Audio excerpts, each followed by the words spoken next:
Good morning, students. Actually, today we have gathered to understand the properties of light. I have taught you in previous video what is light, what is constituent of light, and what they vary during the refraction and refraction. Both the cases we have discussed more. For again repeating, we will discuss what contains remains in light. Remind it intensity, and second one is what?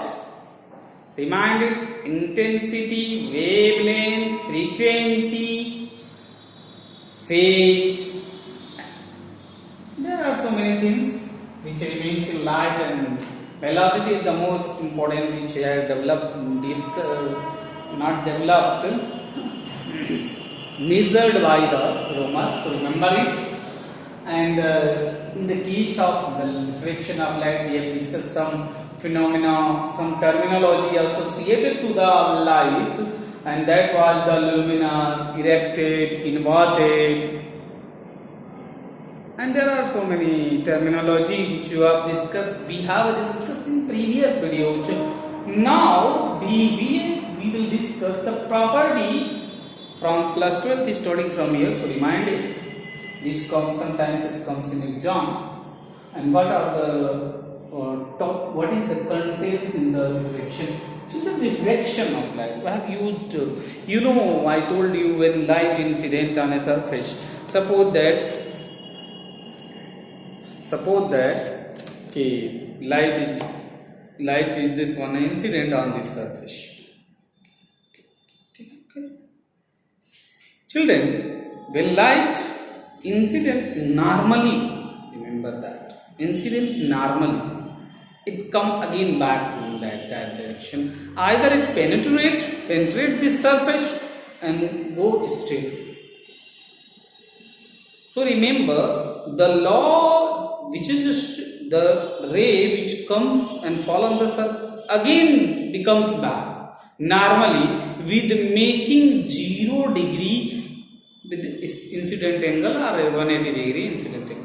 Children दो चीजें यहाँ discuss करने वाली चीजें, incident ray क्या होती है, refracted रे क्या होती है, रिफ्लेक्टेड रे क्या होती है, नॉर्मल क्या होता है. Some terminology comes will face, you have to face कि हम कुछ चीजों को डिस्कस करेंगे. पहले हम कि इंसिडेंट रे क्या है, इंसिडेंट रे, फिर आते हैं रिफ्रैक्टेड रे,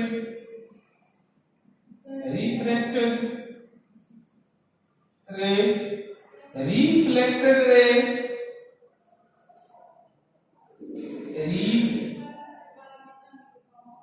रिफ्लेक्टेड रे, ये तो जानते हैं आप. एंड नाउ ये 4 टर्म्स हैं, बड़े इंपॉर्टेंट हैं, इसे समझो. चिल्ड्रन, इंसिडेंट रे का मतलब क्या होता है कि जब भी सोर्स से लाइट इस पर पड़ती है, किसी भी सोर्स, आइदर इट इज ऑब्लिक्यूली टेढ़े या सीधे, जब भी पड़ती है तो जो रे आंख इस पर पड़ती है, जो रे आंख की सोर्स से आंख इस पर पड़ती है, that rays are known as incident.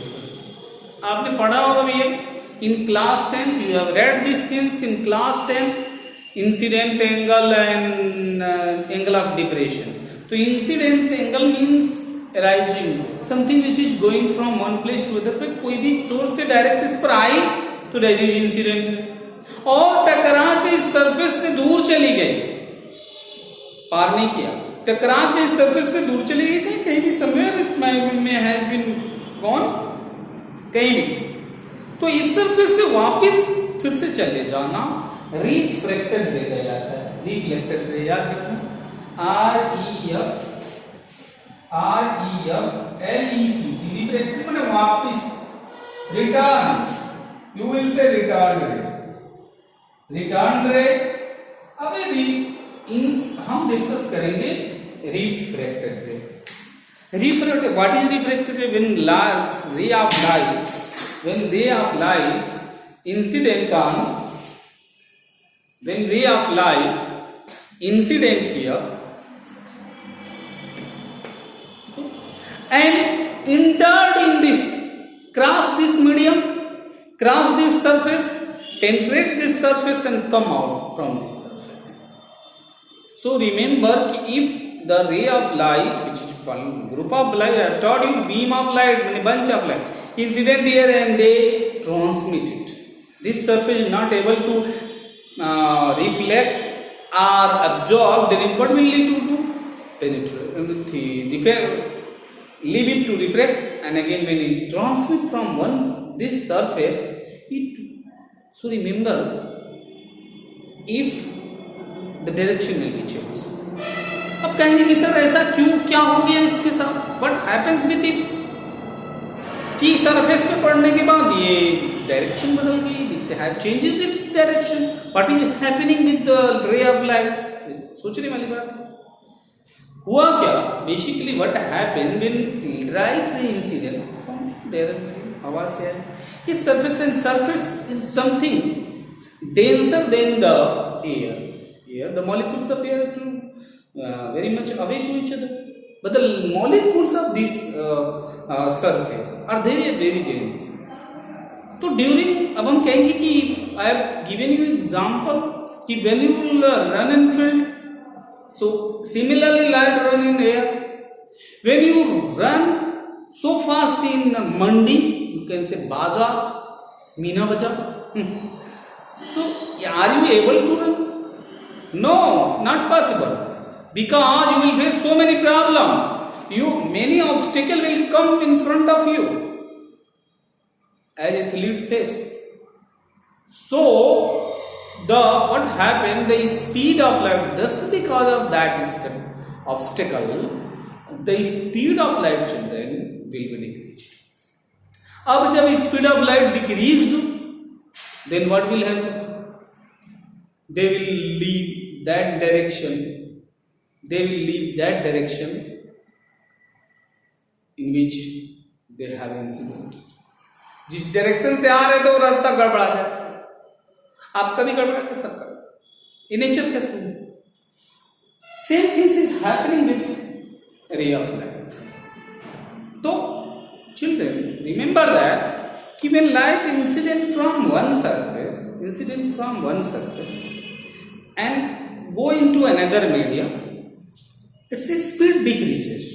अब स्पीड का जिक्र किसी स्पीड और क्या, I have discussed कि what things changes. Speed changes, speed changes means wavelength changes. So speed and wavelength both are changes. But remember that the frequency will not changes and phase will be also not changes. So remember this one कि phase and frequency will not changes. अब आते हैं सीधे मुद्दे पे और समझते हैं क्या है. कह रहे हैं कि when light incident obliquely, चलो समझा, when light incident on one surface, एक और चीज हमने नहीं समझाया, आपको नॉर्मल समझा रहे हैं, फिर आपको नॉर्मल याद रखिए. Normal always related to surface. इसका इंसिडेंट रे, रिफ्लेक्टेड रे से कोई मतलब नहीं है. Normal always remains with the surface से 90 डिग्री बनाने वाली, अब कहेंगे कि ये यूनिट 90 डिग्री बनाने वाली लाइन ही ऑलवेज नॉर्मल होती है. नॉर्मल का कॉन्सेप्ट कहां से आया? रिमेंबर इट, अंडरस्टैंड इट कि दिस इज एरिया, ये एरिया है बेटा, एरिया, और इस एरिया से होकर कोई निकल रहा है.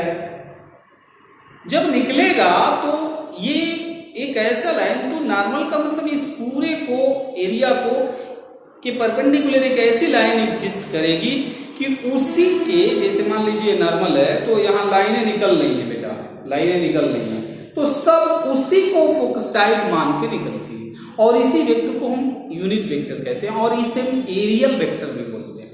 तो नॉर्मल जस्ट जो कॉन्सेप्ट, ये कॉन्सेप्ट है इस एरिया का वेक्टर डिनोट करने के लिए, क्योंकि वो डायरेक्शन में होती है, तो एरियल वेक्टर ही नॉर्मल कहलाता है. तो याद रखिएगा, एरियल वेक्टर जो इस सरफेस के क्या हो, 90 डिग्री हो एरियल वेक्टर हमेशा 90 डिग्री होता है और यूनिट वेक्टर होता है।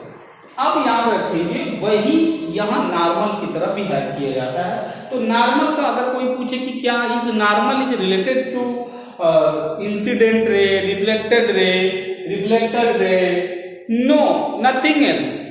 Normal is directly associated to, जहां सरफेस होगा वहां नॉर्मल, जहां नॉर्मल होगा वहां सरफेस होगा। Remember that.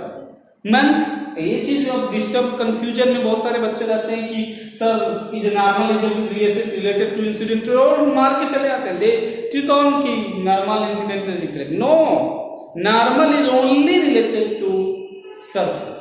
So remind it and write it. अब आते हैं सीधे और भी प्रश्नों पे। जब लाइट इंसिडेंट ऑन सरफेस, जैसे चिल्ड्रन लाइट इंसिडेंट होती है किसी सरफेस पे, then what happens? अब कहेंगे sir we have drawn a normal is totally 90 degree, I am not writing here. So incident obliquely, अब कहेंगे कि हमने लिखा note it and मैं यहाँ से हट जाता हूँ। take this screenshot, write in your copy, write more times. Refraction is a phenomena of changing the path of light. Path माने रास्ता, path of life as it travel from one medium to another medium, medium number 1, medium number 2। Phenomena, this is a phenomena children in which light start from one medium, medium number 1 and here medium number 2। तो one medium से दूसरे medium में जा रहा है तो इसका क्या होगा? इसका पाथ चेंज हो जाएगा, रास्ता भटक जाएगा। आई टोल्ड कि आगे दुकान है तो क्या दुकान कूद के तो जाएंगे नहीं। इफ यू आर मंडी तो बहुत सारे there are so many shops there and you can not jump like Hanuman ji and you will go like this. Similarly this things happen with light, और just be god of light changes its direction. So the changing the direction from one medium to another medium of light is known as property of refraction. See what is the another definition which you can write on the basis of velocity also. It can also be defined as the phenomena not to change the speed of light from one medium. ये कह रहे हैं कि भैया path बदल जाता है। अगर आप नहीं करना चाहते, if you do not want to say कि सर पाथ बदल जाता है, दूसरा शब्द ले सकते हो कि इनकी स्पीड क्या होती है भैया, चेंज होती है, स्पीड चेंजेस। What happens?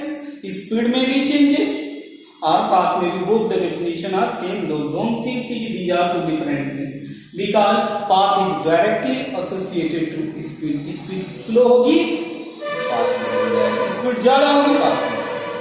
अब देखिए, अब लॉ ऑफ रिफ्लेक्शन कहता है, एक लॉ ऑफ रिफ्लेक्शन का जो N1 लॉ है ये न्यूटन्स का लॉ। आज तक शायद आप नहीं जानते थे कि you have read this things in class 10। क्या है ये पहले समझा दे रहा हूं, फिर बताऊंगा न्यूटन का कौन सा। The incident ray normal and the reflected ray of surface at A point of incident and refracted ray are lie in a same plane। बड़े अच्छी लाइन में 3-4 चीजें कह रहे हैं कि समझिए, क्या क्या रहे हैं समझिए। ये प्लेन है भैया, ये इंसिडेंट रे है, this is a plane. See we have an example, this is a plane. याद रखिए हमने यहां लिखा है व्हेन लाइट इंसिडेंट ऑब्लिक्वली, मतलब सीधा ना पड़े भैया, नहीं तो ये इधर चला जाएगा, ये इधर चला जाएगा। हमको रिफ्लेक्टेड और रिफ्लेक्शन तो मिलेगा but we will not get incident ray, path का हमें आइडिया नहीं मिल पाएगा। तो याद रखिए कि जब भी सरफेस के 90 डिग्री कोई भी रे इंसिडेंट होती है तो उसका याद रखिएगा, न तो हम इंसिडेंट रे और न ही हम स्नेल्स लॉ लगा पाते हैं। तो ये 90 डिग्री वाली केस को थोड़ा और 180 डिग्री वाली केस को दिमाग में रखना है। ये जो रिफ्लेक्शन और रिफ्लेक्शन लॉ है हम समझते हैं ये only valid if light they fall on. अब लेकिन 90 डिग्री बना के गिर रहे, अगर ये ऐसे गिरेगा तभी इसे ऐसे जाना हो तो ऐसे जाएगा या ऐसे जाएगा, ये ऐसे जाएगा तो इससे चला जाएगा। तो रिमेंबर कि if light is incident on this one like this, suppose ऐसे समझना है, light incident on reflection, light incident on it children, and light incident on it, and this is normal। तो ये लाइट इंसिडेंट रे नॉर्मल है, तो ये angle, this angle is known as angle of incident. याद रखिएगा, जिस medium में light शुरुआत में एंट्री मारता है, शुरुआत में एंट्री मारता मतलब एंट्री मारने से पहले वो मीडियम हमेशा इंसिडेंट रे कैलकुलेट की जाती है। बात समझ में? अब देखिए, ये लाइट अब इसे जाना था बेटा, it will go like this, लेकिन ऐसा नहीं, क्योंकि मीडियम हमने क्या कर दिया, चेंज द मीडियम। तो ये अगर ऐसे नहीं अपने जिस रास्ते से जाना चाहिए था उस रास्ते से, या तो ये अपने मेन रास्ते से इधर हो जाएगा या इधर हो जाएगा। तो ये चीज है, याद रखिएगा। इनके कहने का मतलब ये है, कह रहे हैं कि ये अब कह रहे हैं कि पहला जो रूल है वो ये कह रहा है कि इंसिडेंट रे, नॉर्मल और सरफेस तीनों एक ही प्लेन में होंगे, एक ही पॉइंट पे होंगे। ये नहीं कि इंसिडेंट रे यहां आ गया, प्लेन यहां है और नॉर्मल कहीं और है, ऐसा नहीं, तीनों का पॉइंट ऑफ कांटेक्ट एक ही हो। ये लाइन कह रही है कि incident ray, surface and normal, all these three things. अब और तो और ये रिफ्रैक्टेड रे हो, अब कहेंगे रिफ्रैक्टेड रे, तो भैया इंसिडेंट रे मीडियम नहीं चेंज होता तो ऐसे सीधे जाना चाहिए, डॉटेड लाइन है एज बीइंग सो। लेकिन हुआ कुछ अलग, यहां मीडियम नंबर 1 से मीडियम नंबर 2 में जब आया, मान लीजिए suppose that it is air and it is water, तो नॉर्मल की तरफ मुड़ जाएगा, bended toward normal, bend towards normal, और यही सरफेस भी मुड़ जाएगा, ये नहीं कि हर जगह मुड़ेगा, याद रखना।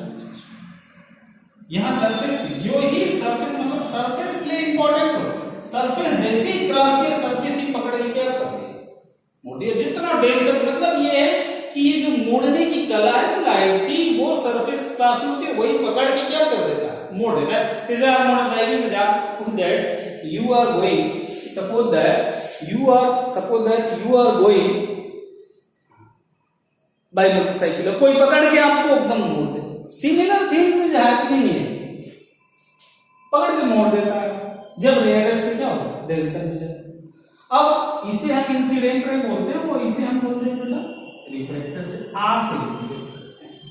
तो यहाँ चार चीजें होती है भैया, सरफेस, इंसिडेंट रे, नॉर्मल और रिफ्रैक्टेड रे, चार चीजें होती हैं। तो अगर चारों चीजें एक ही पॉइंट पे टच करें, वो पॉइंट आप कांटेक्ट करो, वहां ये घटना होती है, वहां रिफ्लेक्शन होता है। मैंने चार चीजें रिफ्लेक्शन के लिए होनी चाहिए, अगर है तो रिफ्लेक्शन है, नहीं है उसमें से एक भी नहीं है तो रिफ्लेक्शन नहीं है। तो 4 things may be necessary and that वे are incident ray, normal, surface and reflected ray, all these 3 are having same point. ये जो अभी इसके बारे में लॉ 1 जो बता रहे हैं, लॉ 1 जो है ये न्यूटन्स का लॉ है, न्यूटन्स कार्पस्कुलर लॉ बोलते हैं इसे, न्यूटन्स कार्पस्कुलर लॉ, कार्पस्कुलर, ये बड़ा इंपॉर्टेंट है, आपके सिलेबस में नहीं है। न्यूटन कहेंगे सर इसमें न्यूटन महोदय कहाँ आ गए, हाउ न्यूटन महोदय has come in this light. तो चिल्ड्रन, फर्स्ट फिनोमेना जो लाइट की है कि ये तीनों चारों रहते हैं एक ही प्लेन में, this has been a part of Newton's corpuscular theory. अब कहेंगे कि दिमाग में मैंने नाम लिख दिया, oh in idea striking to your mind कि सर ये कॉर्पस्कुलर क्या है, तो उन्होंने ये कहा, मैं बेसिकली आपको बस मेन बता दे रहा हूँ। He has supposed that कि all the light particle is form of a teeny particle, smallest, बहुत छोटे-छोटे पार्टिकल होते हैं, एकदम पॉइंट टाइप के होते हैं, एकदम छोटे-छोटे पॉइंट होते हैं, और उन्हीं पॉइंट को हम कार्पस नाम देते हैं, कार्पस्कुलर सेल नाम देते हैं, और वही बंच के रूप में जाते हैं। तो सबसे पहले ये कॉन्सेप्ट दिया, तो वहीं से ये कॉन्सेप्ट उठा करके आपको लॉ ऑफ रिफ्रैक्शन में डाल दिया गया है। बात समझ रहे हैं? ये लॉ ऑफ रिफ्रैक्शन में भी है और लॉ ऑफ रिफ्लेक्शन में भी, ये दोनों में है, इसको वहीं उठा करके जस्ट का तस डाल दिया गया है। तो ये समझने के लिए कि ये तीनों एक पॉइंट पे मिलते हैं, बस आप ये भी समझ सकते हैं यू कैन अंडरस्टैंड। और दूसरा जो मुख्य चीज है वो है जो मेन है, ये तो मान लीजिए अभी तक तो हम सरफेस बता रहे थे, अब जो मेन है वो कह रहे हैं कि अब इस चीज को समझना है क्या है। कह रहे हैं कि ये है मीडियम नंबर 1, ये है मीडियम नंबर 1, और मीडियम का प्लूरल क्या होता है, what is the plural of medium, media. तो फॉर पेयर ऑफ मीडिया, इस मीडियम के लिए, इस मीडियम के लिए, इस मीडियम के लिए इंसिडेंट का जो साइन होता है ना, साइन एंगल, साइन जैसे आप पढ़ते हो लर्न साइन अल्फा का tan sign beta sine gamma like this. तो ये जो साइन जो इसका एंगल है इंसिडेंट का और रिफ्रैक्शन का भी जो साइन एंगल, यानी कह रहे हैं कि sign angle of incident, sign angle of, यहां लिख देंगे इंसिडेंट एंगल, और यहां साइन एंगल ऑफ रिफ्रैक्टेड, इन दोनों का जो रेशियो होता है ना हमेशा कांस्टेंट होता है। और वो कांस्टेंट क्या है, what is that constant, that constant is power of bending the light of the by the surface.